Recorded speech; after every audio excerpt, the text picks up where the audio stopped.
at laughter. The millionaire arrived at his new estate earlier than expected and nearly collapsed at the sight. The massive, solid oak door swung open silently, gliding on state-of-the-art German hinges. Roberto, wearing his bespoke Italian suit, still crisp even after 12 hours of brutal real estate negotiations, stepped into his foyer and froze dead in his tracks. His right hand, clutching a leather case filled with 7-figure contracts, suddenly went limp. The case hit the polished marble floor with a sharp thud, but the man didn't even blink. Every muscle in his body pulled tight. A jolt of electricity shot down his spine, knocking the wind right out of him. It wasn't a burglar, and it wasn't a security breach. It was something far more terrifying and miraculous. It was laughter, a clear, pure, infectious peal of joy, echoing off the soaring walls of the living room. A sound Roberto hadn't heard in over 18 months. It was his son, Lucas. With his heart hammering against his ribs like a sledgehammer, Roberto crept forward, terrified that the click of his designer Oxfords might shatter the spell. He peered around the archway of the main hall, where golden afternoon light poured in through the bulletproof floor-to-ceiling windows. What he saw next nearly made his knees give out. There, right in the center of a collector's edition Persian rug worth more than a sports car, was Elena, the new housekeeper. She wasn't scrubbing floors or dusting the bronze sculptures. She was lying flat on her back. Pristine blue uniform and ridiculous yellow rubber gloves still on, holding Lucas aloft with arms that looked both strong and gentle. The toddler, whom doctors had labeled emotionally withdrawn after his mother's death, was flying. Elena soared him through the air, making silly airplane noises, while the boy shrieked with laughter, eyes sparkling with life as he tried to grab her nose with his chubby little hands. "Zoom! Here comes Captain Lucas's jet!" "Jet!" Elena cooed sweetly, completely oblivious to the fact that she was in a stranger's mansion, playing with the heir to a massive fortune on company time. Roberto pressed a hand against his chest. The image burned itself into his memory. The sunlight catching Elena's chestnut hair, the stark contrast of those yellow cleaning gloves, cradling his son's small frame with such tenderness, and the look of absolute adoration on the boy's face. For a split second, time stood still. The heavy grief Roberto had carried since his wife's accident seemed to lift. Lucas wasn't broken. His son was right there, alive, laughing, finally connecting with someone. But reality, cold and hard as the business world he ruled, came crashing back. Mid-tickle, Elena turned her head and spotted the boss's dark silhouette in the doorway. Her smile vanished instantly. She lowered Lucas with protective speed, setting him gently on the rug, then scrambled to her feet, smoothing her uniform with trembling hands. Pure fear flashed behind her dark eyes. She knew the house rules were ironclad. Service staff were strictly forbidden from interacting with Master Lucas beyond absolute necessity. "Sir, Mr. Roberto," she stammered, casting her gaze down at the millionaire's shoes. "I'm so sorry. I finished the windows and he was crying in his crib. I just didn't want to be a bother." Roberto couldn't get a word out. His throat had completely closed up. He wanted to tell her to stop apologizing. He wanted to offer her triple her salary just to hear his son laugh like that again. But years of maintaining an iron facade kept him frozen. Lucas, realizing the game had come to an end, looked from his father to Elena. He reached his little arms out toward her, letting out a whimper of protest. That gesture, choosing the housekeeper over his own father, felt like a dagger plunged straight into Roberto's heart and pride. Hit that subscribe button to find out why this innocent moment is about to unleash the wrath of a ruthless woman and put little Lucas's life in danger. Roberto's next decision will change the fate of this household forever. He took a deep breath, locking his emotions back behind the mask of a ruthless CEO. He stepped fully into the room, his long shadow stretching across the rug, symbolically slicing the space between the woman and the child. "How long have you been doing this, Elena?" he asked, his voice low and unreadable. Elena clutched her gloved hands tightly against her apron. "It was just for a moment, sir, honest. I'm going straight back to the scrub brush. Please, I really need this paycheck." Roberto watched his son's face harden, the spark in the boy's eyes dying out as the adult tension suffocated the room. Then his gaze shifted to Elena. He caught a glimpse of something rare, something missing from the country club wives and completely absent in Sophia, the woman he was supposed to marry. It was raw humanity. "I wasn't asking about your employment status," Roberto said, the edge in his voice dulling just enough to notice. "I asked how long you've been able to get that laugh out of him, because I've spent the last year trying, and I failed every single damn day. The admission hung in the mansion's chilled air, heavy and bruising. Roberto tugged at the knot of his silk tie, a sudden wave of exhaustion crashing over him. This 5,000 square meter masterpiece, drafted by the city's most expensive architect, had felt less like a home and more like a mausoleum ever since Isabel passed. It was filled with cold travertine floors and art pieces insured for millions of dollars, and smart systems that regulated everything down to the faucet temperature, yet it lacked a soul. There was only silence. A rich, suffocating quiet broken only by ringing attorney lines or the lonely, late-night sobbing of his son. Elena glanced up, caught off guard by the crack in her employer's armor. She was well aware of the whispers. Everyone at the agency called him the real estate king, a titan who swallowed city blocks without flinching, yet couldn't bear to look his own son in the eye because the boy was a ghost of his late wife. Her orders were clear: be invisible, be efficient, be fast. Scrub, get paid, and get out. Her supervisor had barked, don't get attached to the kid, that place is a freezer. But Elena didn't have an off switch. She was 25, drowning in medical debt from her mother's heart surgery, and possessed a nurturing instinct that she simply couldn't suppress. He is in trouble, sir, Elena stammered, peeling off a rubber glove to reveal skin raw and red from harsh solvents. He's just lonely. Kids don't get luxury or schedules. They don't understand why mommy isn't coming back. All they understand is who is there and who isn't. Sometimes he watches me while I scrub the playroom. Today, I just couldn't handle watching him weep against the window pane. Roberto shifted his gaze to the boy. Lucas had crawled over to Elena, clutching the fabric of her uniform like a drowning sailor gripping a life raft. The tycoon felt a sharp stab of jealousy, followed instantly by a crushing weight of shame. He'd filled the room with top-tier educational toys. He'd imported the most credentialed nannies from Europe, child development experts with PhDs framed on their walls. Every single one had walked out or been fired because they couldn't bond with the boy. Yet here was Elena, a woman whose monthly salary probably equaled one of his business lunches, achieving the impossible with a simple airplane game. My fiancée, Sophia. Roberto started to speak, then choked on the words.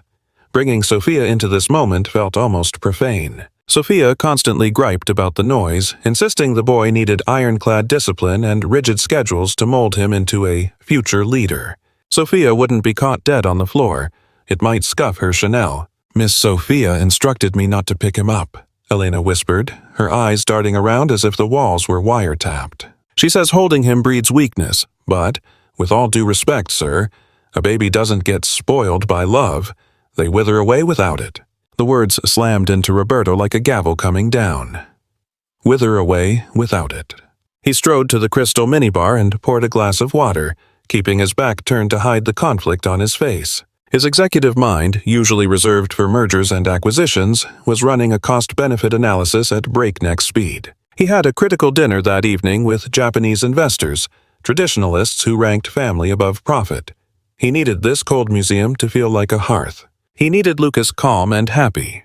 The previous nannies would just sedate the boy or stash him in the West Wing to keep him out of sight. Roberto spun around, glass in hand. Elena, when do you clock out? At 5 o'clock, sir. That's in 10 minutes. I have to catch the 5:15 bus or I'll miss my mother's medication window. Not anymore, Roberto stated, reaching into his jacket for his crocodile skin wallet. He bypassed the cash and slid out a black titanium card. You're going to miss that bus. Elena's eyes widened in sheer panic. Sir, please, I can't work overtime tonight. My mother is all alone and— You're not listening, Roberto cut in, stepping into her space. He crouched down, bringing himself eye level with both the maid and his son. Seeing his father so close and calm, Lucas reached out a tiny, curious hand to graze Roberto's salt and pepper beard. The tycoon flinched at the touch, shaken. I'm done with you cleaning for today. I need you to stay by Lucas's side during dinner tonight. I want you to pick up exactly where you left off when I walked in. The playing, the laughing, holding him. Babysitting? She asked, looking completely lost. But, sir, I'm with the cleaning crew. The agency has strict rules against fraternizing. I own this house and I own that contract, Roberto declared, his voice carrying the kind of steel that made his competitors tremble. I'll pay you triple your monthly salary just for tonight, and I'll send a private chauffeur to pick up your mother and bring her here. Or, if she prefers, I can have a private nurse and medication delivered straight to her door. Whatever you say, I just need to see Lucas smile again." Elena stared at the offer. It was enough cash to cover 2 months of her mother's treatment in a single shift.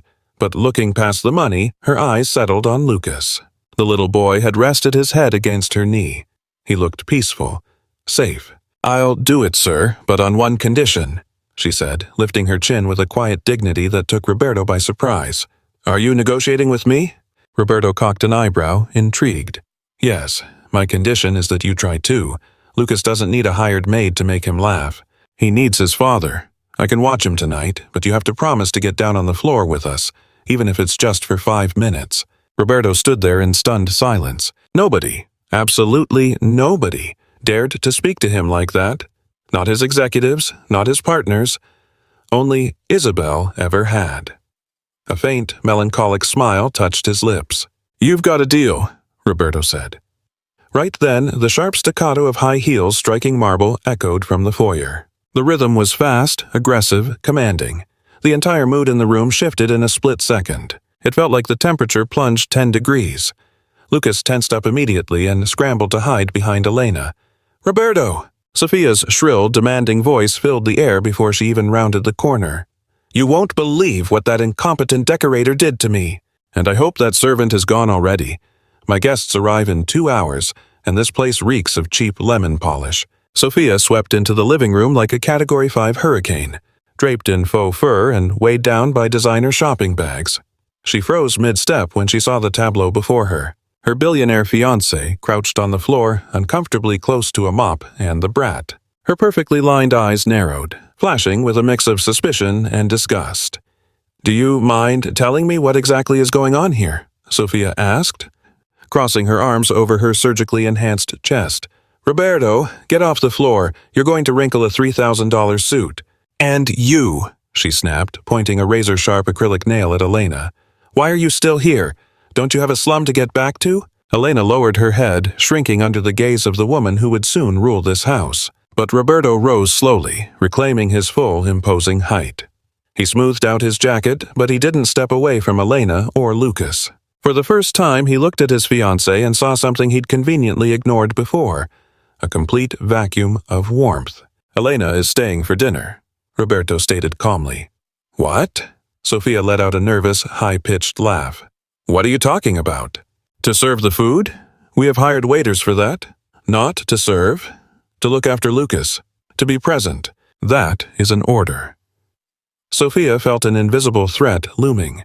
She glanced at the employee in her plain uniform and scrubbed clean face, then back at Roberto. Her survival instincts kicked into high gear. This nobody, this invisible woman, had managed to capture Roberto's attention in 5 minutes more than she had all week with her plunging necklines. That was dangerous. Lethal. "Whatever you say, darling," Sophia purred, switching to a tone that dripped with saccharine sweetness, though her eyes were shooting daggers at Elena. "Just make sure she scrubs her hands thoroughly. We wouldn't want her infecting the guests, or touching the jewelry I'm leaving on my vanity." It was a warning, a veiled threat. And as Sophia climbed the stairs toward the master bedroom, her mind was already spinning a web. If that maid wanted to play happy family, Sophia would make sure her night ended in the back of a squad car, not with a bonus check. Nobody touched what belonged to her. Not her money, not her man, and certainly not her future mansion. The master suite was forbidden territory for the staff, a 70-square-meter shrine dedicated entirely to Sophia's ego. Standing before a full-length gilded mirror, she finished clasping an emerald necklace, Roberto's engagement gift, around her neck. The cold stones against her skin served as a sharp reminder of why she endured the whining child and the crushing loneliness of this massive house.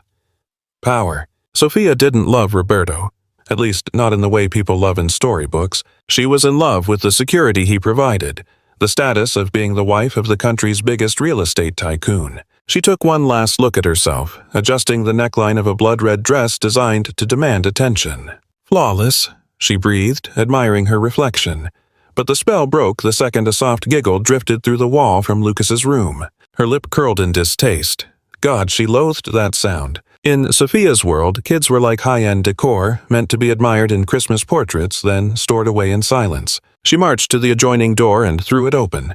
What she saw made her jaw lock tight. Elena sat cross-legged on the floor, fastening the last button on the boy's crisp white shirt. Usually, the boy froze around Sophia like a deer in headlights, but with the maid? He was loose, happy, babbling nonsense while toying with her uniform. "You're dragging your feet," Sophia snapped, her voice cutting through the warmth. Elena scrambled to her feet, pulling Lucas up with her. The moment Lucas saw his future stepmother, he bolted behind Elena's legs. That little act of rebellion lit a fire in Sophia's eyes. "We're nearly done, Miss Sophia," Elena murmured, keeping her gaze low to avoid the blinding emeralds resting on the woman's throat. "He's just struggling with the tie. It's choking him a bit." Sophia stormed across the floor, snatched Lucas by the arm, and yanked him away from the nanny's safety. A whimper escaped his lips, but the tears stayed back. He knew better than to cry in front of her. "The tie stays," Sophia declared, cinching the knot until it looked painful. "We have the Tanaka Group executives arriving any minute. Perception is reality. If Roberto's son looks like a street urchin, they'll think his father can't manage his own household. If he can't manage a home, he can't manage their money. Do you grasp that concept? Or is the economics of it too complex for the help to understand?" Elena's hands balled into fists at her sides, shame burning hot across her face. She wanted to scream that he was a toddler, not a billboard. A 2-year-old doesn't care about stock portfolios. But one word meant eviction, and her mother needed the medical funds. So she swallowed the insult, tasting the copper tang of her own pride. "Understood, ma'am." Sophia released her grip, and the boy scrambled back to Elena like a lifeline. The blonde stepped into Elena's personal space, radiating the scent of imported perfume and cold malice. "Listen closely, you little mouse," Sophia whispered, her smile failing to reach her icy eyes. "Roberto might be guilt-ridden and buying into your perfect Mary Poppins act, but I see right through you. You're a bargain bin gold digger. You think charming the brat is the key to the father's wallet?" Elena looked up, genuinely stunned. "Ma'am, I'm just doing my job. He needs love. He needs discipline," Sophia snapped. "And you need to remember your station. You're only here because Roberto is feeling sentimental. Push me, and you'll be back scrubbing toilets, which is frankly all you're qualified for." She fingered the emeralds at her throat. "We have expensive taste here. If anything goes missing, even a teaspoon, I won't just fire you. I'll bury you in a prison cell so deep you'll forget what daylight looks like." A shiver ran down Elena's spine. That wasn't a warning, it was a promise. "I'm not a thief, Miss Sophia." "That's the standard line." Sophia spun around, her silk dress swirling. "Keep him quiet. If he whines during dinner and tanks this deal, I swear you'll regret the day you were born." She exited, leaving a vacuum of suffocating tension. Elena dropped to her knees and pulled the trembling boy into a hug. "It's okay, sweetheart," she whispered, kissing his forehead. "I've got you. Nobody touches you while I'm here. Let's play the ninja game. We have to be silent, invisible statues, okay?" But as she soothed him, her own heart hammered against her ribs.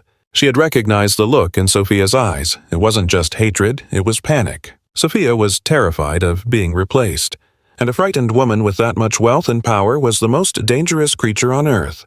Elena didn't realize that as Sophia descended the grand staircase, the plan was already taking shape. Firing the girl wasn't enough. She had to annihilate her character in front of Roberto. The main dining room was a monument to excess.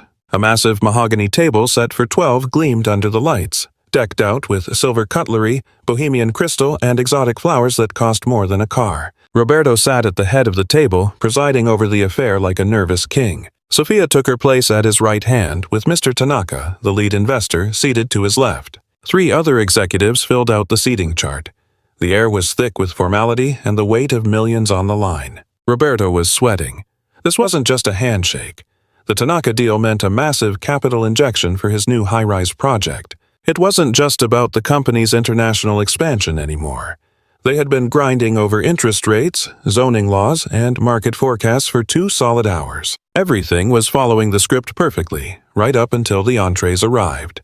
"The architecture in the Northern District is quite captivating," Mr. Tanaka observed, his English measured and precise. "However, we harbor concerns regarding the domestic stability of our partners. In our tradition, we believe that if a man cannot maintain harmony within his own walls, he is ill-equipped to balance the scales of a multinational corporation." Roberto nodded, surreptitiously wiping a bead of cold sweat from his temple. "Absolutely, Mr. Tanaka. My family comes first, always. In fact, my fiancée Sophia has been my rock through—" A sharp, piercing wail shattered the carefully curated atmosphere of the dining room.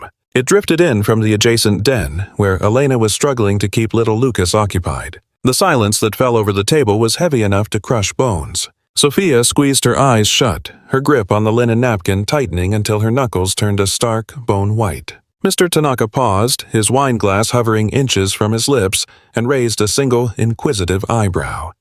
"Is that your son, Roberto?" "Yes, please excuse me for a moment." Roberto started to rise, but Sophia's hand shot out, clamping down on his forearm to anchor him. Her smile was brittle, looking like it might crack her face. "Don't trouble yourself, darling. I'll handle this," she purred, her voice dripping with saccharine sweetness.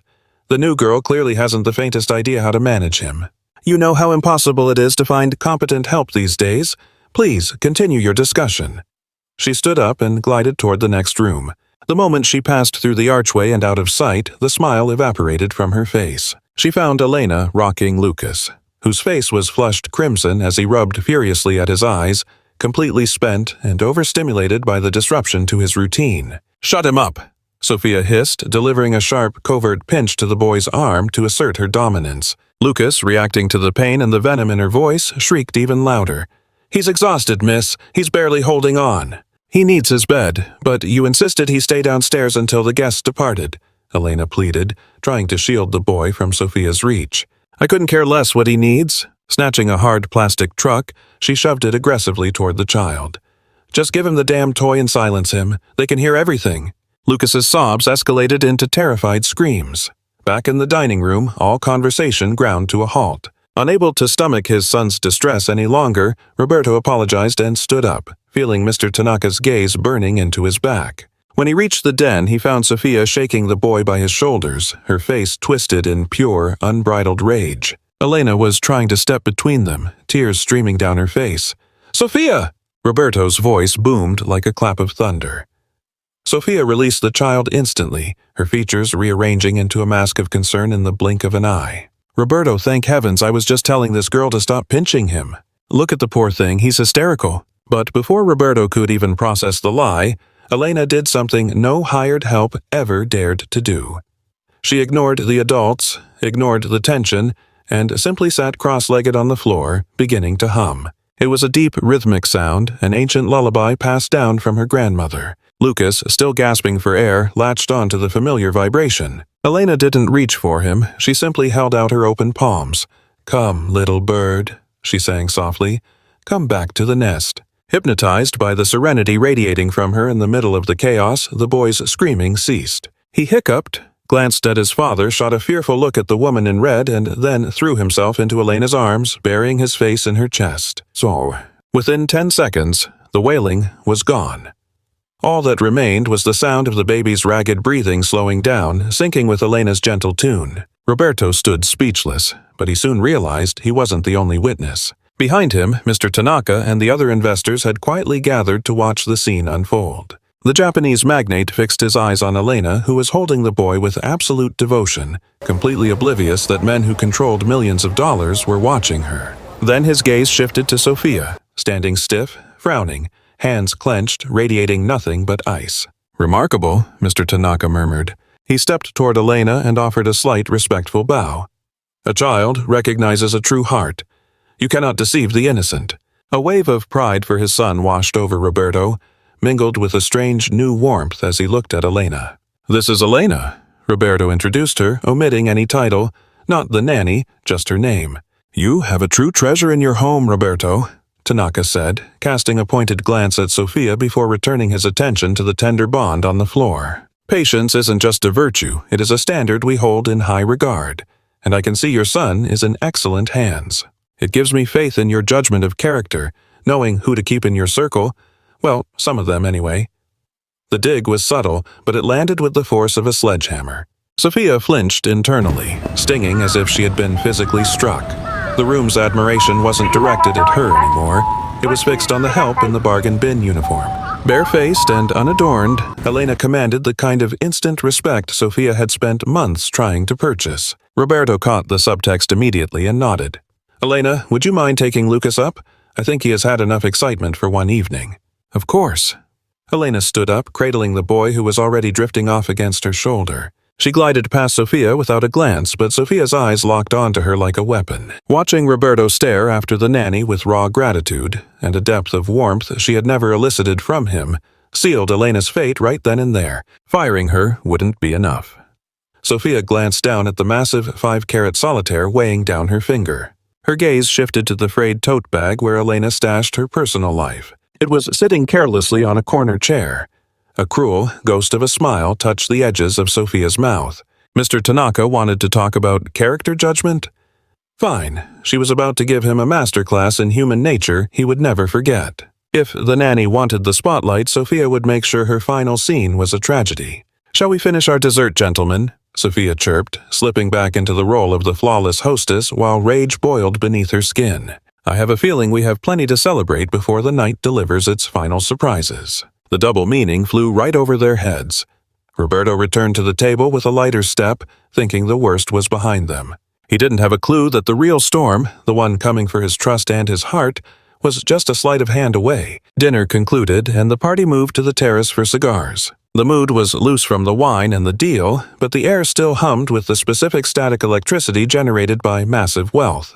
Roberto guided Mr. Tanaka toward the cedar humidor, waxing poetic about tobacco origins, finally feeling like he was steering the ship. Inside, however, a much darker surgical operation was already in motion. Sophia excused herself with a practiced smile to freshen up, her heels clicking ominously down the empty corridor. She skipped the powder room entirely, moving with predatory silence toward the small utility closet off the kitchen. She knew Elena was still upstairs, settling Lucas down. That gave her a window of 3, maybe 4 minutes. Stepping into the service room, she wrinkled her nose in disgust. It smelled of bleach and hard labor, scents she loathed. There, on a cheap wooden stool, sat the target, Elena's bag, a worn-out fabric backpack with a zipper that looked stuck, an object that screamed struggle and desperation. Sophia glanced down at her left hand. The engagement ring, a princess-cut solitaire haloed by smaller diamonds, caught the harsh fluorescent light. It was worth more than the maid's entire house. Hell, to Sophia, it was worth more than the woman's life. Without a shred of guilt, she slid the ring off. Her finger felt strangely light, but her heart hammered with heavy adrenaline. She unzipped the pack. Just the basics inside. A change of clothes and a crinkled photo of an elderly woman in a hospital bed. Probably her mother, Sophia thought with zero empathy, pushing past a cheap coin purse. But she needed the discovery to be humiliating, symbolic. Digging into the side pocket, she found the yellow rubber gloves Elena used for scrubbing toilets. "Perfect," she whispered, sliding the $50,000 ring deep into one of the dirty rubber fingers. The irony tasted sweet, the crown jewel hidden inside a tool of servitude. She zipped the bag, smoothed the fabric to hide her tracks, and slipped out. At the hallway mirror, she roughed up her hair just enough and practiced a look of pure distress. 3 deep breaths to force the tears. "Roberto!" Her scream shattered the mansion's quiet. It wasn't a cry of pain, but of hysterical panic. Out on the terrace, Roberto dropped his cigar cutter. Mr. Tanaka spun around. "What is going on? Roberto, please, get in here!" Sophia's voice echoed from the main hall. Roberto bolted inside, the investors right on his heels. He found her standing center stage, pale and shaking, clutching her left hand as if it were injured. "Sophia, what is it? Are you hurt?" He grabbed her shoulders, checking for blood. "My ring," she sobbed, hyperventilating. "Roberto, my engagement ring, it's gone." "What do you mean, gone? You were wearing it 10 minutes ago at dinner. Did it slip off in the restroom?" "No!" Sophia pulled away, feigning perfect outrage. "I took it off for a split second in the guest bath to wash my hands. That lamb was so greasy. I set it on the marble counter, stepped out to grab a fresh towel, and when I turned back, vanished." A heavy silence blanketed the room. Mr. Tanaka frowned, his expression darkening. "Was anyone else in that wing of the house?" the Japanese investor asked with the cold corporate logic of a boardroom deal. Sophia didn't answer. She just stared toward the staircase. Right on cue, Elena descended. She looked exhausted, but peaceful, clutching the baby monitor, completely unaware she was walking into a hurricane. "Just her," Sophia declared, leveling a trembling finger at the nanny. The anger was fake, but the performance was flawless. "She came down a moment ago for water. I saw her creeping past the bathroom." Elena froze on the bottom step, bewildered. She scanned the room, Sophia's rage, the investor's suspicion, and Roberto's utter confusion. "Excuse me?" she asked, her voice small. "Is something wrong with the baby?" "Don't play dumb with me." Sophia lunged at her like a lioness. "Where is my ring? Hand it over right now and maybe, just maybe, I won't call the cops." "Your ring?" Elena's face went white as she hurried down the last few steps. "Ma'am, I haven't seen any ring. I've been with Lucas the entire time. I only came down to the kitchen to get warm water for his bottle. I didn't even go near the guest bath." "Liar!" Sophia shrieked. "You're the only outsider here. My guests are millionaires. They don't need to steal. You do. I heard you on the phone crying about your mother's debts. You're a desperate little thief." Roberto raised a hand, commanding silence. His rational mind was warring with the ugly accusation. He had just watched Elena caring for his son, showing a tenderness that felt undeniably real. He couldn't reconcile that image with a thief. "Sophia, calm down," Roberto said, his voice steeling. "Elena, look at me. Did you take the ring?" Elena didn't flinch. She met his gaze head-on. Her dark eyes pooled with tears, not from guilt, but terror. "Mr. Roberto, I swear on my mother's life and your son's health, I didn't touch a thing. I would never do that. You saw me with Lucas." "That's just a tactic," Sophia cut in, seizing the moment of doubt. "She wins your trust with the baby so she can loot the house. Roberto, if you don't believe me, search her things. Her bag is right there in the utility room. If she has nothing to hide, she won't mind us looking." Elena nodded vigorously, hands shaking uncontrollably. "Check. Please, check everything. I have nothing." A bitter taste filled Roberto's mouth. Rummaging through an employee's belongings in front of international partners was degrading. It was an admission that his home was insecure, but his fiancée's honor and the pressure of the moment forced his hand. "Let's go," Roberto said dryly. The group shuffled toward the service quarters. The air grew thick, suffocating. Elena walked at the back, praying silently. She knew she was innocent. She trusted in the truth. She didn't realize the truth had been rigged. The utility room was tiny. 5 men in expensive suits and 2 women made it feel like a coffin. Roberto pointed to the worn-out backpack resting on a chair. "Is this it?" "Yes, sir," Elena replied, her voice cracking. Roberto grabbed the bag. He could feel Mr. Tanaka's eyes burning into his neck. A man who cannot control his own house. The investor's silent judgment was deafening. Roberto unzipped the main compartment and dumped the contents onto the ironing board. Out tumbled old clothes, a plastic coin purse, a comb, and a photo of Elena's mother. Nothing of value. Roberto felt an immense wave of relief and finally exhaled. "There is nothing here, Sophia." Roberto turned to her, his expression a mix of reproach for his fiancée and apology for the maid. "I told you this was a mistake. It probably just fell down the drain." Elena let out a sob of relief, covering her mouth with her hands. "Thank you, sir. Thank you." But Sophia wasn't about to lose. Her performance was reaching its climax. She approached the table, her eyes scanning the scattered items with surgical precision. "What's that?" She pointed to a yellow lump, rubber gloves stuffed in a side pocket that Roberto hadn't fully emptied. "Those are just my cleaning gloves," Elena said. "Empty it all," Sophia demanded. "Thieves are creative." Roberto, impatient to end this charade and apologize to everyone, reached into the side pocket and yanked out the gloves. As he did, he felt a strange weight in one of the rubber fingers. He shook it over the table. The sound was unmistakable. Clink. The diamond ring tumbled onto the ironing board, gleaming with cold malice under the artificial lights. It spun around a couple of times before wobbling to a halt right in front of the photo of Elena's mother. Everything stopped. The air left the room, and Elena forgot how to breathe. Her eyes went wide, staring at the diamond like it was a lethal spider that had just crawled out of the woodwork. "No," she breathed, shaking her head. "That's impossible. I didn't. Someone planted it. Mr. Roberto, I swear on my life I never touched it." Roberto's gaze snapped from the diamond to Elena. The change in his expression was terrifying to watch. Every ounce of kindness, doubt, or hope he had held for her just an hour ago vanished in a heartbeat. In its place, the cold steel mask of the betrayed tycoon took over. He was a man of the world.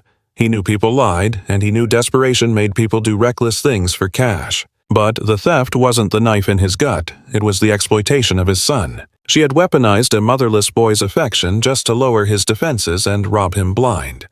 The thought made his blood run cold. "Someone planted it?" Roberto repeated, his voice dangerously soft. "Who exactly, Elena? My Japanese business partners? Me? Or are you accusing my fiancée of stuffing her own engagement ring into your filthy gloves?" "I don't know, but it wasn't me." Elena stepped forward, reaching out a trembling hand to plead her innocence. "Don't touch me!"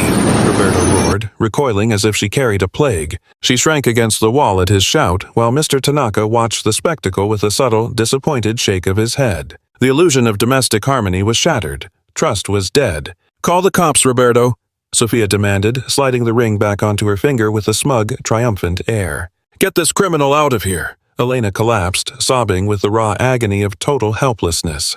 "No, please, not the police. My mother will be all alone if they take me. She needs me. Sir, please, think of Lucas. He knows I'm a good person." Saying Lucas's name was the final nail in her coffin. Roberto squeezed his eyes shut.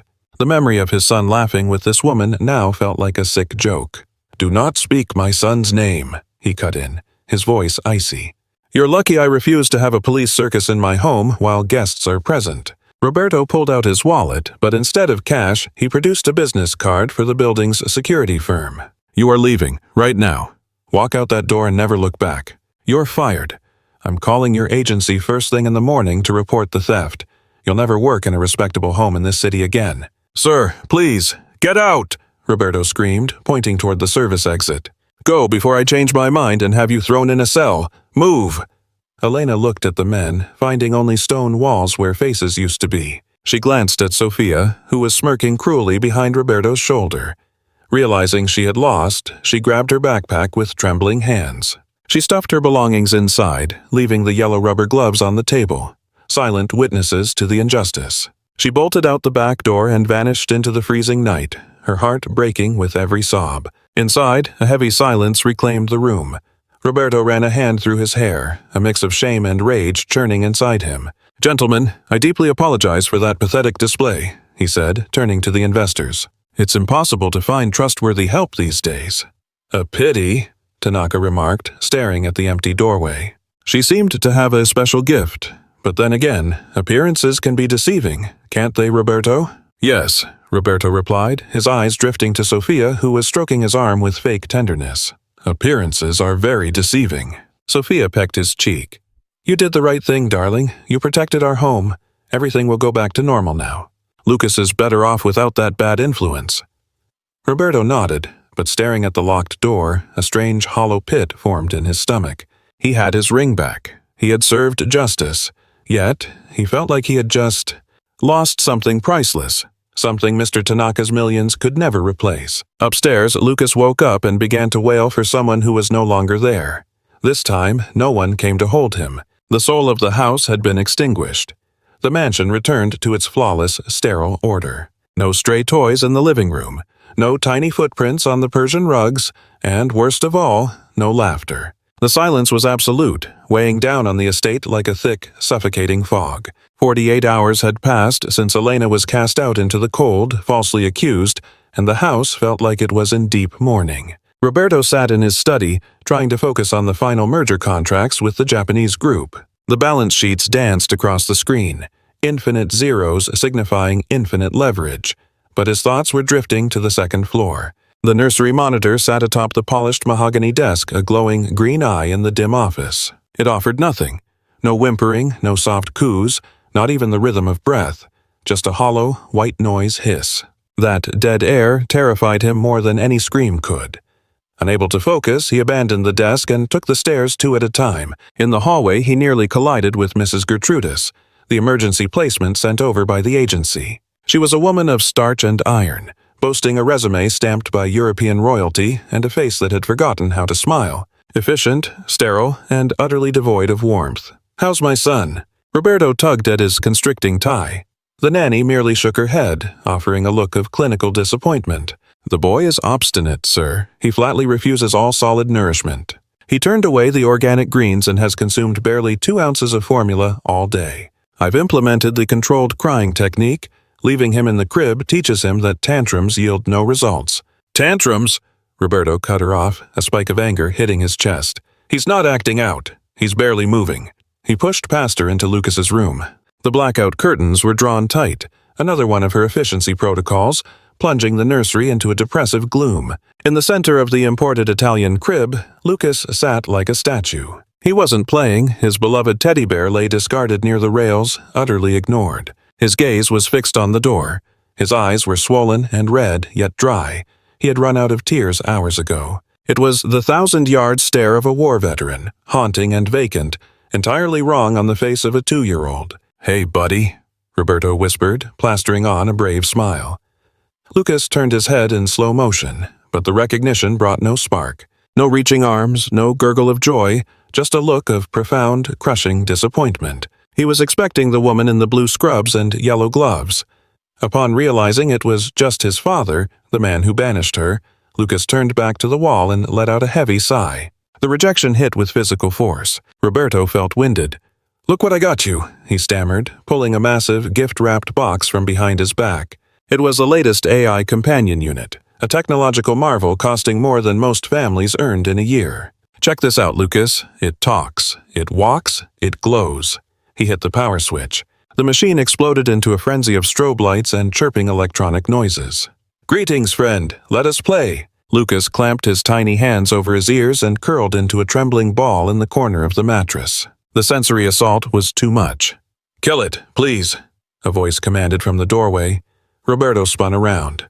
Sophia stood there, draped in couture for the charity mixer, looking flawless and irritated. "That racket is unbearable, Roberto, and the boy needs structure, not bribes. If he's fasting, it is because he isn't hungry. Nature will take its course. Children are born manipulators. I read a study on it. He's trying to punish you." Roberto silenced the robot, a sudden wave of hatred washing over him for the toy and the woman. "He's not manipulating anyone, Sophia. He's grieving. He's dropped weight in just 2 days. You can count his ribs. You're being dramatic." She stepped into the room, glancing at her diamond-encrusted wrist. "It's a phase. He probably misses that thief because she pumped him full of sugar and let him run wild. It's withdrawal from bad parenting. He'll get over it. Now, you're dressed. The foundation gala starts in 40 minutes and the limo is idling downstairs. We can't be late. The paparazzi will be out in force." Roberto looked at his shivering, pale son, then at the woman worried about headlines. "I'm not going." Sophia froze, then turned slowly, eyes narrowing like a viper ready to strike. "Excuse me? This is the season's premiere event. I am the committee chairwoman. You need to be on my arm. How does it look if I arrive solo? Tell them my son is ill. Tell them I'm a father, not just a walking wallet. I don't care about the optics. I'm staying with Lucas." Sophia's eyes flashed with suppressed rage. She stepped closer, lowering her voice to keep the scandal away from the staff in the hall. "You are making a fool of yourself, Roberto. You're letting an infant dictate your schedule. This sickness is pure theater, but fine. Have it your way. Rot here in the stench of vomit and misery. I'll go represent this family, since you lack the spine to do it." She stormed out, slamming the door hard enough to rattle the window panes. Lucas flinched, terrified but silent. Roberto returned to the crib and gently scooped his son into his arms. The boy felt weightless in his arms, too light, and he was radiating heat. "You're burning up," Roberto murmured, resting a hand on the child's forehead. This wasn't a normal temperature. Lucas's skin felt like dry parchment. Panic set in, and he screamed for Mrs. Gertrudis. "Get me the thermometer, now!" The nanny strolled in with a maddening lack of urgency that sent Roberto's blood pressure through the roof. She slipped the digital probe into the child's ear. A sharp beep pierced the silence seconds later. 39.5, sir. That is a high fever. You need to call the pediatrician, Dr. Valenzuela. Tell him to get here immediately." "Dr. Valenzuela doesn't do house calls at this hour, sir. We'll have to book an appointment for tomorrow or go to the ER. "I'll pay him $10,000 if he's here in 20 minutes, Roberto roared, his polished executive mask shattering completely. "Call him.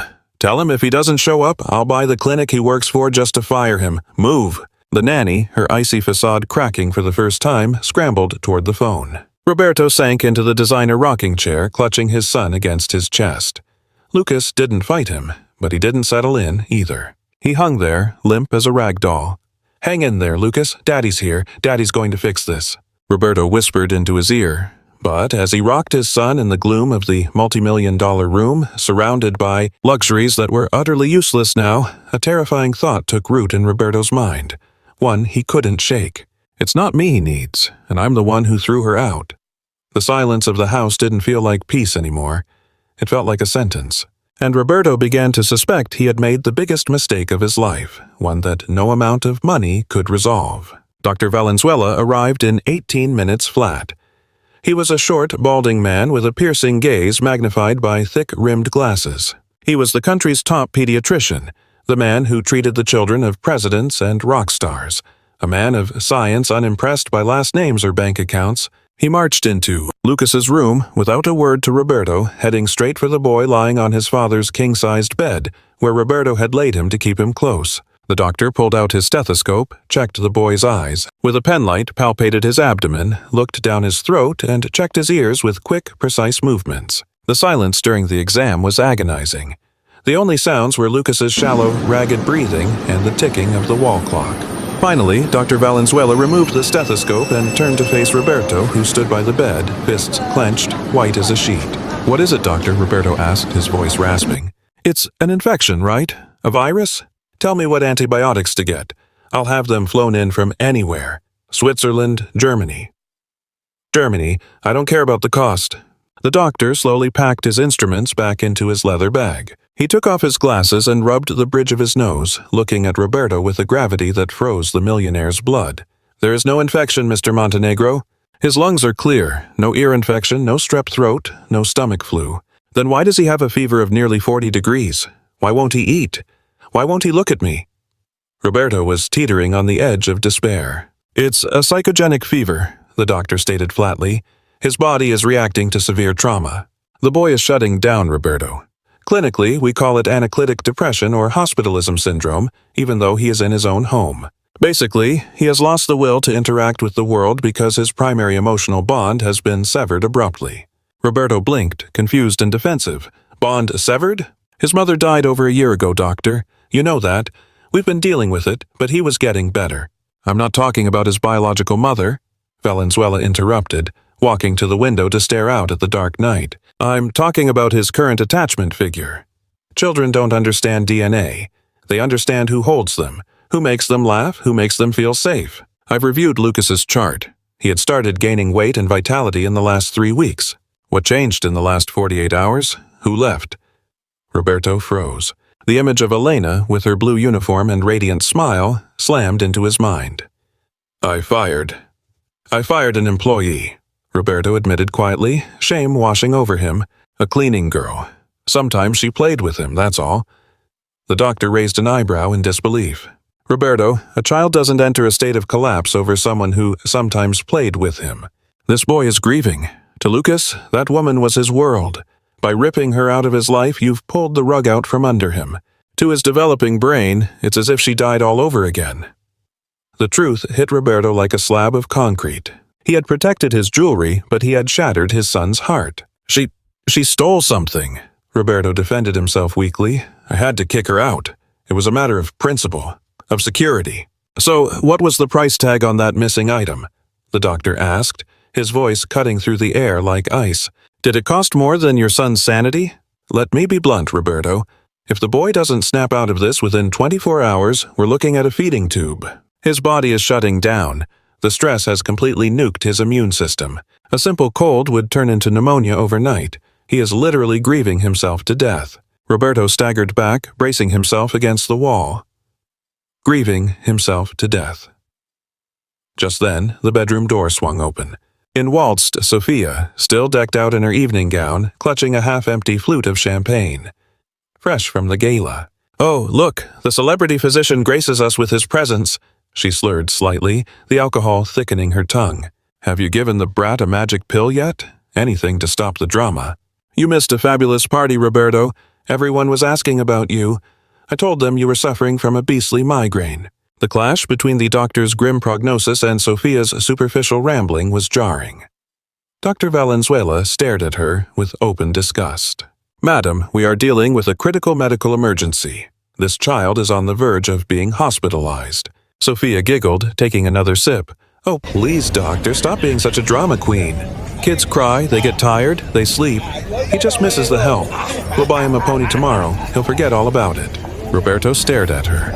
Really stared. For the first time, he saw the hollow indifference behind her eyes. He noticed she hadn't even stepped near the bed to check on Lucas.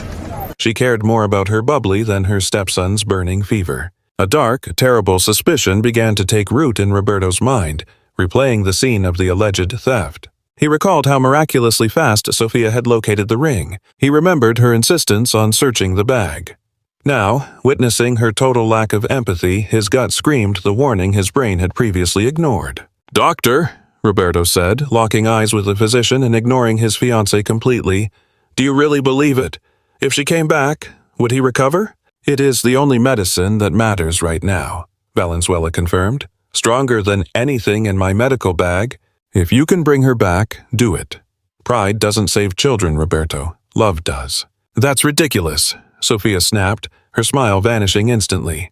"That woman is a thief, Roberto. You are not letting a criminal back into this house near that child. It's unsafe. I absolutely forbid it." Roberto turned slowly toward Sophia. His expression was unreadable, shadowed, and dangerous. "You don't get to decide who walks through my door, Sophia. And frankly, I'm starting to wonder who the real danger to my son is." "What are you implying?"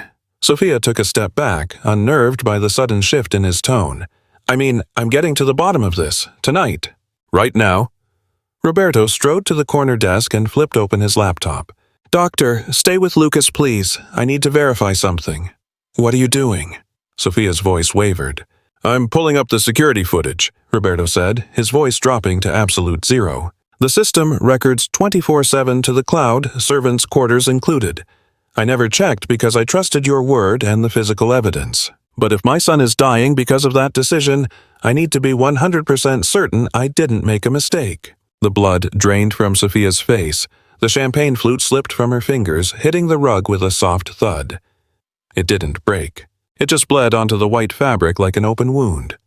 "Roberto, don't be absurd. The cameras in the service room are broken. You told me that months ago. They were fixed last week, Sophia, along with the system update. Everything is on tape." The silence that followed was heavier than anything that had been said. Sophia didn't say, "Go ahead, look." She stood paralyzed, mouth slightly agape, pure terror screaming from behind her expertly applied makeup. Roberto saw that fear. In that instant, before his fingers even grazed the keyboard, he knew the truth. But he needed to witness it. He had to see for himself how the woman he intended to marry had shattered his son's happiness. "Let's watch a movie, Sophia," Roberto said, clicking on the video file stamped with the date and time of the dinner. "Sit down." Behind them, Lucas let out a weak, painful whimper from the bed. Dr. Valenzuela placed a cold compress on the boy's forehead, shooting Roberto a look of grim approval. The reckoning had arrived, and the mansion was about to shake to its very foundations. The high-resolution screen bathed Roberto's face in cold light, casting harsh shadows beneath his weary eyes. The only sounds in this room were the hum of the hard drive processing the data and Lucas's shallow, feverish breathing just a few feet away. The doctor. Valenzuela stood like a statue, arms folded, an impartial sentry awaiting the final judgment, while Sophia remained frozen by the entrance, her hand still reaching out toward the spot where her champagne glass had shattered. Roberto punched in the administrator code, his fingers trembling for the first time in years, not from the anxiety of a collapsing business deal, but from the sheer terror of facing the truth. The security interface launched, populating the screen with a grid of live feeds covering every inch of the estate. "Roberto, please." Sophia's voice was barely a whisper, a strangled, pathetic sound. "Don't do this. It's a violation of our privacy. You have to trust me. I'm going to be your wife."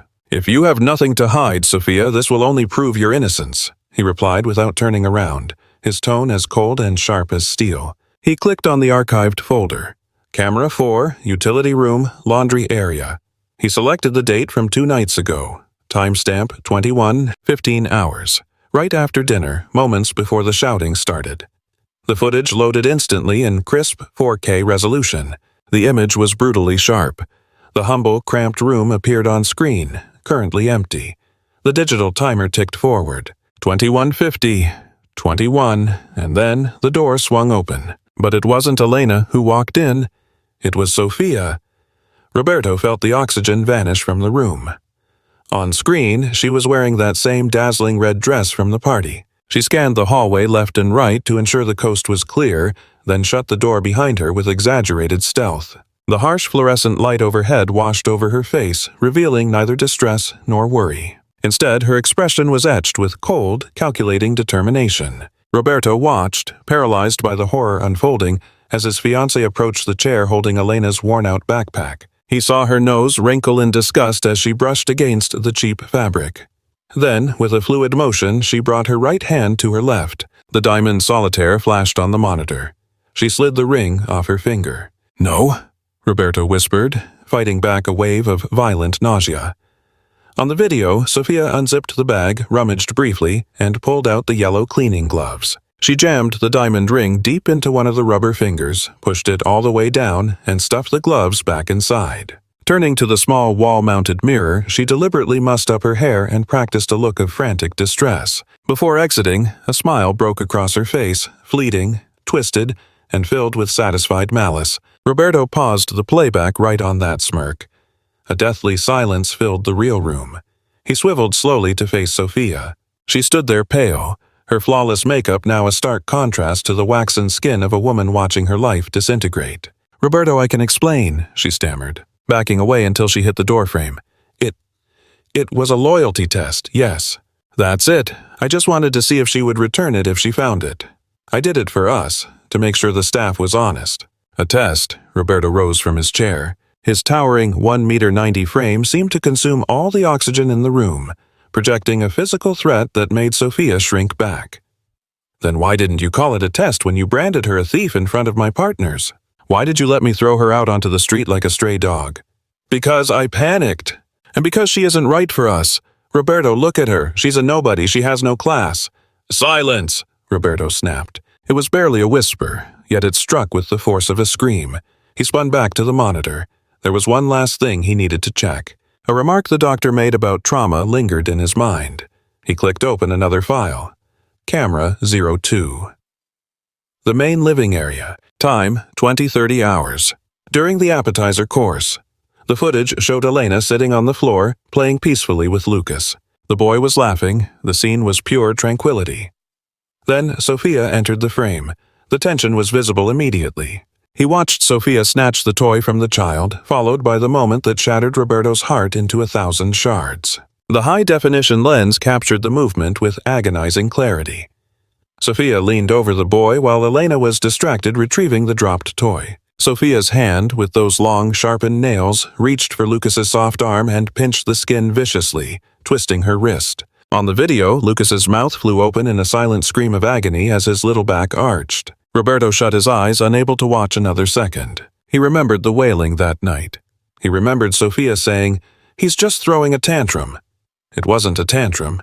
It was torture. His fiancée, the woman poised to become his son's stepmother, had physically abused him just to stage a crisis and frame the nanny. A fury so primitive, so volcanic, surged through Roberto that he had to grip the edge of the solid wood desk to keep from lunging at her. His knuckles turned bone white. The wood groaned under the immense pressure. "Doctor," Roberto croaked, his eyes fixed on the frozen image of his crying son. Dr. Valenzuela adjusted his glasses, his expression one of pure disgust. "I saw everything. That was assault on a minor. I'm legally obligated to report it to the authorities." "You're holding proof of a felony, Roberto. Not just slander, but actual child abuse." Roberto pivoted to face Sophia. Any trace of affection, lust, or even basic decency had vanished from his eyes. All that remained was the hollow stare reserved for a predator. "You put your hands on my boy," he said, his voice heavy with finality.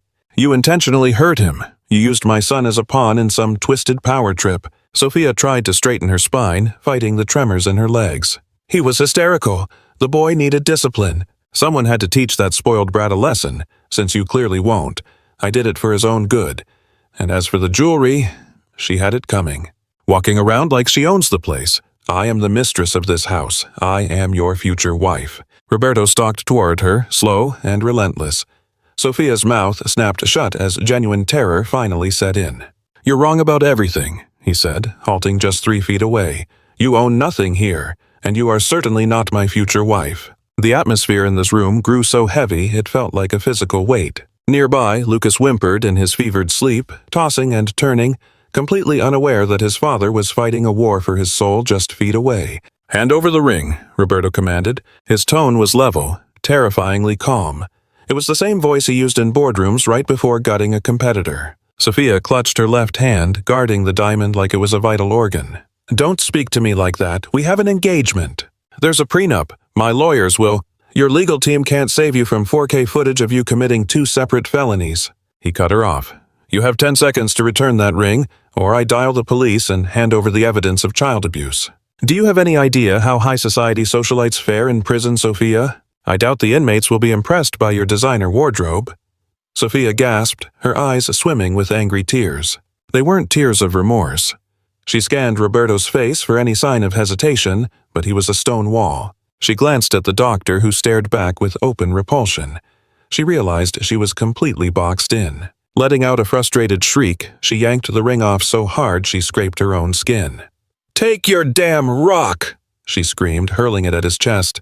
The metal bounced off Roberto's suit and tumbled to the floor, rolling across the carpet until it stopped beneath Lucas's crib. Roberto didn't even track where it landed. The diamond was worthless to him now, tainted. "Now, get out," he said, pointing toward the exit. "You have 10 minutes to clear your things from my house. Anything left after 10 minutes gets burned on the front lawn." "You're throwing me out?" Sophia shrieked. "It's midnight. You can't do this to me. Think of the scandal. I'm the chair of the charity committee." Roberto let out a dry, humorless chuckle. "The public will hear whatever I tell them. Leave now, quietly, and I'll call it irreconcilable differences.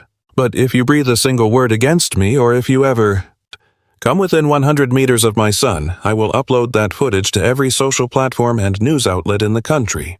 You'll be the most despised pariah in the nation. You won't even get invited for coffee. Choose silent exile or total public destruction." Sophia opened her mouth to argue, but the gravity of his threat crushed the words in her throat. She knew he had the resources to bury her. She swallowed hard, her beautiful features twisting into a mask of pure venom. "You'll regret this, Roberto," she hissed, finding her poison again. "You're going to end up all alone with your defective child. No one wants to be saddled with that kind of baggage, and that maid? She's not coming back. You humiliated her publicly. You think she has so little self-respect that she'll come running just because you snap your fingers? You're going to rot alone in this mausoleum." "I'd rather die alone than live with a snake," Roberto replied, unmoved. "Get out, now." Sophia spun on her heels, digging them into the carpet, and stormed out of the room. A minute later, her hysterical screeching echoed down the hallway, barking orders at someone to haul her luggage, followed by slamming doors and the crash of breaking porcelain. Roberto stood like a statue until the roar of her sports car engine faded into the distance, swallowed by the night. Only then did he finally exhale, his posture collapsing. Crushed by emotional exhaustion, he wiped a hand down his face, feeling 10 years older. "She's gone," he murmured, more to himself than the physician. Dr. Valenzuela stepped closer and placed a steadying hand on his shoulder. "You didn't just break up with her, Roberto. You excised a tumor. We did what we could, but he is not out of the woods yet." The doctor gestured toward the bed where Lucas lay, drenched in sweat and lost in a fever dream. "Mama, Elena," the boy stammered, his tiny fingers clawing at the empty air, trying to hold on to a ghost. Roberto felt his chest tighten. Winning the argument with Sophia meant nothing if his son didn't make it. "Tell me what to do, doctor. It is 12:30 in the morning. I don't have an address, just a general idea of the district. The staffing agency won't open until Monday, but you have means, Roberto," the physician said, packing his bag. "You move heaven and earth to put up skyscrapers. Surely you can move a mountain to find one woman. I have done all I can here. The shot I gave him will keep the fever down, but it is only good for 4 hours. If the boy doesn't have a reason to fight by sunrise, we will have to hospitalize him. And frankly, in a sterile room away from home, his spirit might just break completely. The clock is ticking." The doctor walked out, leaving Roberto standing alone in the dim light. Roberto gazed at his son, then walked to the crib and dropped to his knees to pick up the ring lying on the carpet. He turned the jewelry over in his palm, staring at the cold stone that had caused nothing but misery. He shoved it into his pocket, not as a prize, but as a monument to his own stupidity. He rushed to his study and tore through the physical personnel files. There it was, Elena's dossier. Name, Elena Ramirez. Address, 45 Los Olivos Street, San Judas District, San Judas. That was the slums, one of the most dangerous spots on the city's edge. It was the kind of place where cops only went in heavy squads, and a luxury car would be stripped to the frame before the engine cooled. Roberto checked his watch. It was 12:45 in the morning. He didn't bother paging his driver or his security detail. This was on him. You don't send a messenger to beg for forgiveness. The king himself has to kneel before the peasant. He grabbed the keys to his armored SUV, tossed his $3,000 jacket aside, and rolled up the sleeves of his crisp white shirt. Returning to the bedside, he kissed Lucas's damp forehead and whispered, "Just hang on a little longer, son. Daddy is going to bring your cure, I promise, even if I have to tear the city apart brick by brick." Roberto stormed out of the room, fueled by pure desperation. He left the hollow, sprawling mansion in his rearview mirror as he sped into the darkness. He drove toward the slums, ready to beg, bribe, or crawl for the one thing his fortune couldn't buy, a kind heart. The GPS on the dashboard finally chimed, announcing that he had reached his destination. But the scene through the rain-slicked windshield looked nothing like the gated communities he was used to. Calling Los Olivos a street was extremely generous. It was a dirt track riddled with potholes deep enough to snap the axle of his luxury truck. Half-built shacks with exposed brick and tin roofs lined the path. The poverty turned Roberto's stomach, not from disgust but from a sharp, sudden stab of guilt. This was where she lived. The woman he had accused of stealing out of greed, when it was painfully obvious she was fighting a war just to survive each day. He killed the engine. The silence of the night was shattered by the aggressive barking of stray dogs nearby. Stepping out of the car, he felt like a trespasser, an alien stranded on a hostile planet. His designer white shirt glowed in the gloom, making him a walking target, but he couldn't care less. He approached the shack marked with a 45, the number scrawled in black paint on a rotting wooden door. He raised a fist to knock, then froze. What right did he have? He had completely destroyed her only hours ago. Taking a deep breath, he swallowed his pride and rapped 3 times on the wood. An eternity passed before he heard cautious footsteps shuffling on the other side. "Who is it?" Elena's voice came through, shaking with fear. "It is me, Roberto Montenegro," he replied, trying to sound as non-threatening as possible. A tense silence followed. "Go away," she finally said, her voice cracking but resolute. "If you brought the cops, don't bother knocking. Just kick the door in. I don't have anything left for you to take. You already took my job and my dignity." "It is not the police, Elena. I am alone. Please, open up." "I need to talk to you. It is about Lucas." The boy's name was the magic word. There was a scraping sound of a rusty bolt sliding back, followed by the rattle of a chain. The door cracked open just an inch, revealing half of Elena's face. Her eyes were puffy from crying, her hair a mess. "And beside, she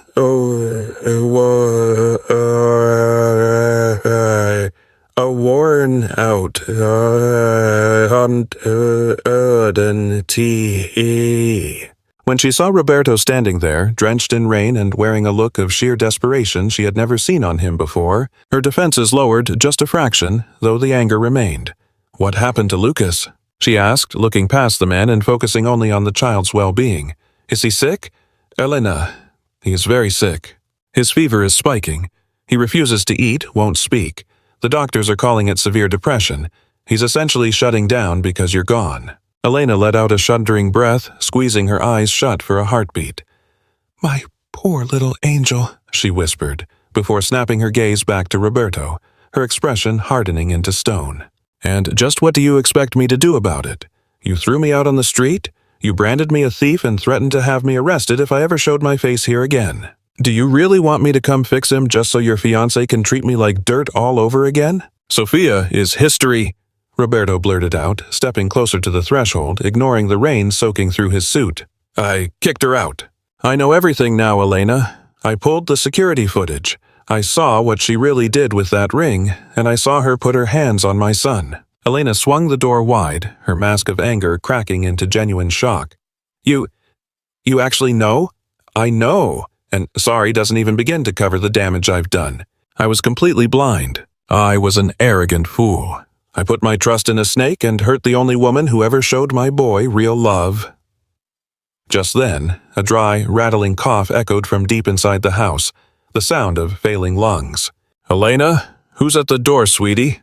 a frail voice rasped from the next room. Elena glanced over her shoulder, her face twisted with worry. "It's my mother, sir. She's in bad shape. Her oxygen tank ran dry tonight. I can't afford a refill because I never got my severance pay. I can't leave her. I can't abandon my dying mother to save your son, no matter how much I love that boy. My place is here." Roberto looked past her into the dim interior. It was poverty in high definition, polished concrete floors, furniture that had seen better decades, everything worn but meticulously scrubbed. The air hung heavy with the scent of cheap soup and sickness. For the first time he saw Elena's reality, raw and unfiltered. She hadn't stolen a thing, yet she was destitute, and he, with all his millions, had almost crushed her completely. In that moment, Roberto did something he hadn't done since he was a child. He didn't care about the mud. He forgot his empire. He abandoned his pride. He dropped to his knees. Right there on the porch of a shack, the great Roberto Montenegro knelt in the filth, looking up at Elena with pleading eyes. "Elena!" He choked out, his voice thick with emotion, eyes glistening in the downpour. "I'm not asking you to come back as just a maid. I'm begging you to come save my son's life, and you don't have to choose. Bring your mother with us." "What?" Elena stumbled back, stunned. "I have the room. I have the money. My driver can have a private ambulance here in 20 minutes. Say the word, and she goes to the best specialists in the city. Or we build a hospital suite right in my mansion. Round-the-clock nurses, whatever she needs. I will cover every single medical bill, for the rest of her life, if that's what it takes. Not as a paycheck, but as penance for how I treated you." Elena stared down at the tycoon, humbled at her feet. The arrogance was gone. All that remained was a terrified father. She saw a man who would burn his entire fortune to ash just to see his boy smile again. "Sir, please, get up." "You don't have to do this," she said softly, grabbing his hands to hoist him up. "I'm not doing this for the cash or the doctors. I'm doing it because that little boy stole my heart the moment I met him. If Lucas needs me, I'm there." "But what about your mother?" Roberto asked, straightening his jacket and ignoring the mud on his trousers. "My mom would tell me to go." Elena managed a weak, sad smile. "She always says children are gifts from God. But can you really help her?" "I swear it on my life, Elena. I won't break my word this time. Now come on. My son is waiting." Elena nodded and dashed inside, grabbing the worn handbag she'd been fired with just hours ago. She pressed a frantic kiss to her mother's forehead, whispering that help was on the way, then ran back out into the night. Roberto held the SUV door open for her like she was royalty. As they sped away from the slums, leaving the misery in the rearview mirror, Roberto realized he wasn't just bringing a nanny home, he was bringing hope. The drive back was a kaleidoscope of blurred streetlights and raw speed. Roberto drove with white-knuckle precision, his grip threatening to crush the leather steering wheel. Beside him, Elena sat in tense silence, staring out the window, her nerves wire-tight. Going back to the scene of her humiliation made her stomach churn, but the thought of Lucas in pain gave her steel. "Is the fever still high?" she asked as the massive iron gates loomed ahead. "The doctor got it down a degree, but he said it wouldn't last. He warned us that if he doesn't snap out of this state soon, we'll have to put him on life support." Roberto swallowed hard, screeching the car to a halt right at the front steps. Ignoring the valet and security staff, they bailed out of the car and sprinted for the front doors. The mansion was dead quiet, a tomb-like stillness that had haunted the halls for 2 days.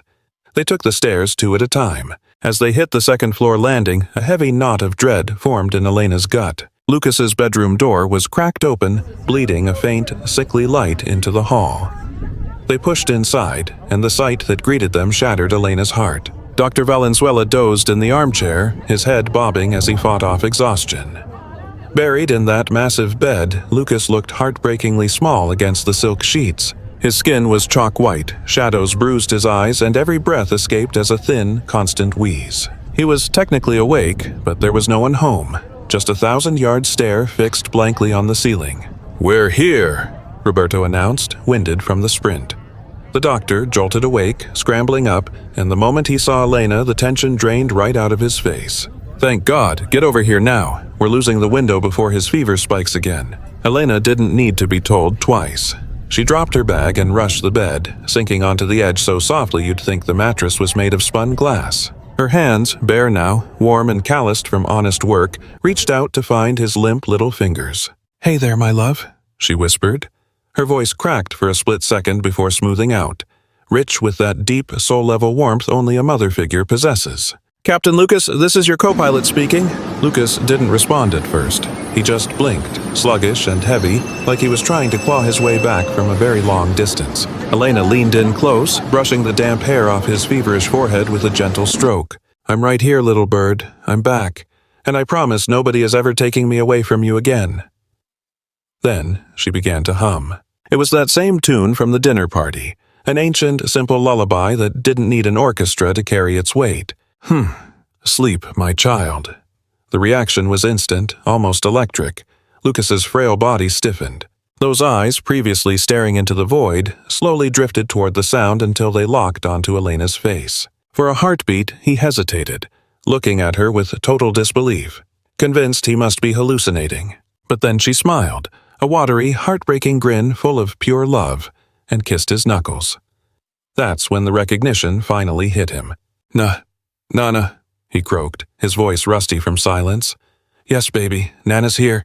She scooped him up gently, pulling him tight against her heart. Lucas let out a shuddering breath, a sound that seemed to expel 48 hours of accumulated terror and pain. He buried his face in the crook of her neck, gripping her shirt with a strength that shouldn't have been possible for a kid in his condition. Then the tears came. Not the hysterical screaming of despair, and not the whimpering of sickness. It was the weeping of pure relief, the sound of a soul finally realizing, "You're here, I'm safe." Standing by the door, Roberto felt hot tears tracking down his own face, completely powerless to stop them. He watched the color bleed back into his son's ghostly cheeks. He watched the lethal tension melt right out of that tiny frame. Dr. Valenzuela moved in like a ghost, placing a palm against the boy's forehead while he was still wrapped in Elena's arms. He waited a beat, then looked over at Roberto with a small smile and a nod. "Temperature is dropping," the doctor murmured. "Heart rate is stabilizing, cortisol is plummeting, oxytocin is spiking." "It's pure chemistry, Roberto, the miracle of human connection. He's out of the woods."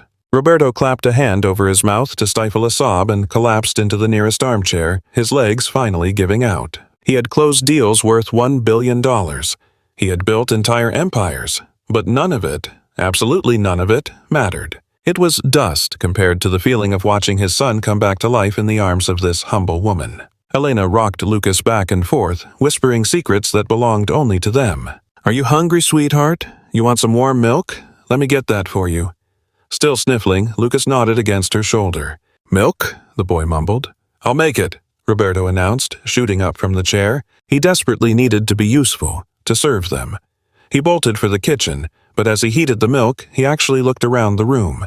This mansion had always felt like a cold, sterile museum. Suddenly, it felt different. It felt lived in. He realized he'd spent years trying to fill the void with expensive junk, a trophy fiancé and corporate victories, while the only real wealth was currently sitting in the bedroom upstairs. When he walked back in with the bottle, he stumbled upon a scene that would be etched into his mind forever. Lucas was drinking avidly, cradled securely in Elena's lap. She was rubbing his back, and that terrifying vacant look was completely gone from the boy's eyes. Every few seconds he'd let go of the bottle just to touch Elena's face, checking she was real, before going back to feeding. Roberto approached them slowly. Elena looked up a bit shy now that the adrenaline was fading. "Thank you, sir," she said softly. "No." Roberto sat on the edge of the bed, careful not to intrude on their space. "Thank you, Elena. You gave me my son back, and I swear on my late wife's memory, I will spend the rest of my life making up for what I put you through." Lucas, full and safe, let the bottle drop. He looked at Elena, then shifted his gaze to his father, and for the first time in months, there wasn't a trace of fear in his eyes. It started with a simple gesture. "Daddy," Lucas whispered, reaching out with his tiny hand. Roberto gripped those small fingers, pressing them against his lips. A surge of unfamiliar courage washed over him, compelling him to finally honor his vow. He kicked off his dress shoes, climbed onto the mattress, and settled in right beside them. The circle was complete. "I'm right here, champ," Roberto murmured, wrapping a protective arm around both Elena and Lucas, shattering every class divide that had once kept them apart. "We're all together now." The worst was finally behind them.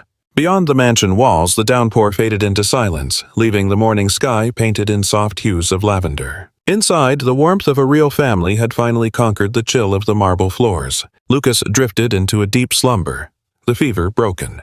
He held tight to his father with one hand and his nanny with the other, his steady breathing marking the first peaceful moment in ages. The calendar on the mahogany desk indicated exactly 1 year had passed since that stormy, feverish night, yet Roberto Montenegro's office no longer resembled the command deck of some sterile, icy warship. Scattered among the blueprints for high-rises and merger agreements were crude masterpieces drawn in wax crayon. A silver frame proudly displayed a red and blue scribble, vaguely resembling a superhero, right next to his Ivy League diploma. Roberto strode into the room, a new bounce in his step.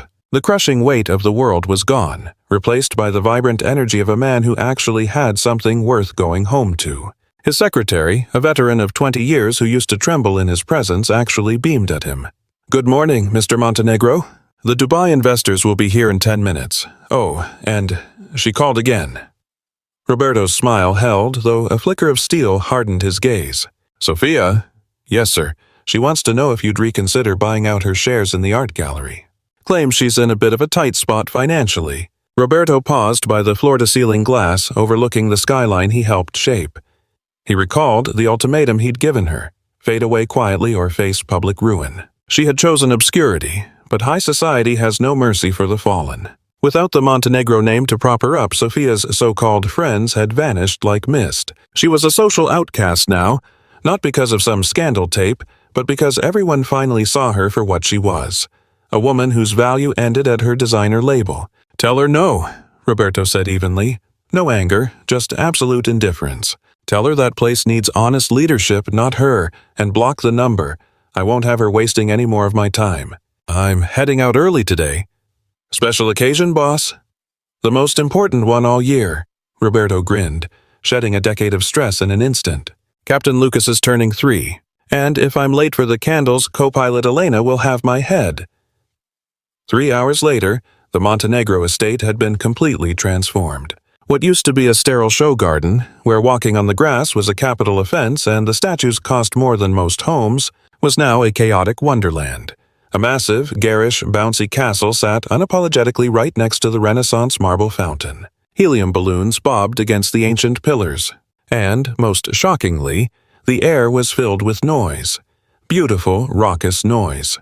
Roberto parked, ripped off his tie, and tossed it into the back seat. He undid his collar and rolled up his sleeves as he stepped out. Walking through the gates, a wave of pure joy hit him like a physical force.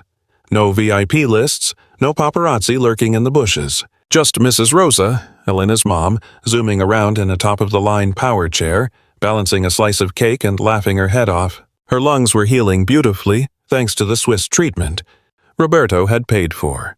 80% capacity. The oxygen tank was history. Kids from the staff were tearing across the lawn, and right there in the middle of it was Mr. Tanaka. The stone-faced Japanese investor had flown in just for this.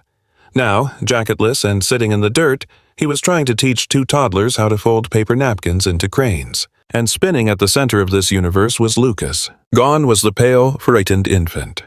In his place was a 3-year-old tornado with rosy cheeks and a superhero cape flapping behind him. He was chasing a golden retriever, Roberto's gift from 6 months back, shrieking with delight. Roberto lingered under the terrace archway, just drinking it all in. He sensed someone beside him and turned to find Elena. She was different now, too. The maid's uniform was long gone. She wore a simple pastel yellow sundress that made her skin glow. Tucked under her arm was an anatomy textbook. She was only 2 semesters away from her nursing degree. It was a degree she never would have chased if he hadn't cleared the path, covering every cent of the tuition and bending her shifts to fit the coursework. "Right on cue, sir," she said, her voice carrying that unique weight of loyalty and ease they'd forged over the last 12 months.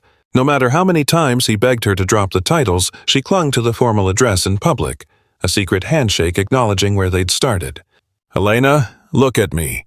I wouldn't miss this for a board meeting or a natural disaster, and please drop the sir. Today, I'm just the birthday boy, is dead." "How's the little man?" "Over the moon," Elena said, glancing toward the child. "He's asked for you 3 times already. He insists the captain can't blow out the candles without the admiral." A familiar warmth spread through Roberto's chest as he locked eyes with her. There it was again, that quiet, electric hum that had been intensifying for months. Yet neither of them had dared to breach the perimeter. He refused to rush her. It was about dignity. The last thing he wanted was for her to feel like just another acquisition or the cliché of the help-receiving special favors. If they were going to happen, it had to be on level ground. "Elena," he murmured, ducking his head to keep his words between them amidst the party noise. "I've been running the numbers. When you get your pin next year, the head nurse spot at the Montenegro Foundation is yours to lose. But to be honest, I'm not sure that's the offer I actually want to make." Color rose in her cheeks as she hugged her textbook tighter. "Oh? Then what are you putting on the table?" "Freedom," he replied. "I need you to know the debt is gone. You're not working to save your mother anymore. That battle is won. I want you here only if you choose to be, as family." Her smile broke across her face, and for a second it felt like the sun had decided to rise for a second time that day. "Roberto," she whispered, the name sounding foreign and precious on her lips after months of formalities. "I stopped being here for the paycheck a long time ago. The money has nothing to do with it." The space between them charged with the promise of something slow, sweet, and real, until a shrill cry of, "Daddy! Daddy!"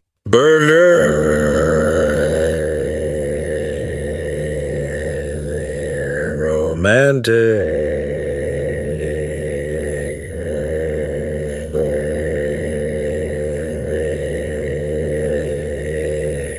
Lucas came barreling toward them, tripping over his own sneakers before launching himself like a missile at Roberto's knees. The tycoon scooped the boy up, swinging him skyward with a practiced ease that belied his corporate reputation. "Happy birthday, big guy!" Roberto squeezed him tight, inhaling the scent of vanilla frosting and playground dust. "You loving the party?" "It's humongous!" Lucas yelled, arms wide. "Mr. Tanaka made me a paper bird, and Grandma Rosa is eating like so much cake." Roberto chuckled. "That's great, son. Hey, do you remember our old ritual? Back when you were tiny and I'd just get in from the office?" Lucas scrunched his face in thought. He was too young to consciously recall the dark times, but the body holds on to memories the mind forgets. "The airplane?" Lucas asked, a sudden spark igniting in his eyes. "That's the one," Roberto nodded. "The airplane." He shot a glance at Elena. She caught the signal instantly, abandoned her book on a nearby table, and stepped into the circle. "But this mission requires a full crew," Roberto announced. "I can't fly solo. I'm going to need my co-pilot." They moved toward the center of the lawn, finding the spot where the grass was thickest and most forgiving. A hush fell over the garden as conversations died out, the guests turning to watch the curious tableau unfolding. Mr. Tanaka paused his folding, a knowing grin touching his lips as he realized exactly what was about to happen. Roberto, the corporate shark who graced the covers of Forbes, was about to commit social suicide in the most endearing way possible. He kicked off his Italian leather loafers, undid his belt buckle, and dropped onto his back in the dirt. "Flight positions, everyone!" Roberto bellowed the command. Elena let out a laugh, clear as crystal, and sat cross-legged near his head, ready to spot the passenger. Lucas shrieked with delight and charged toward the human runway. Roberto extended his limbs, creating the chassis.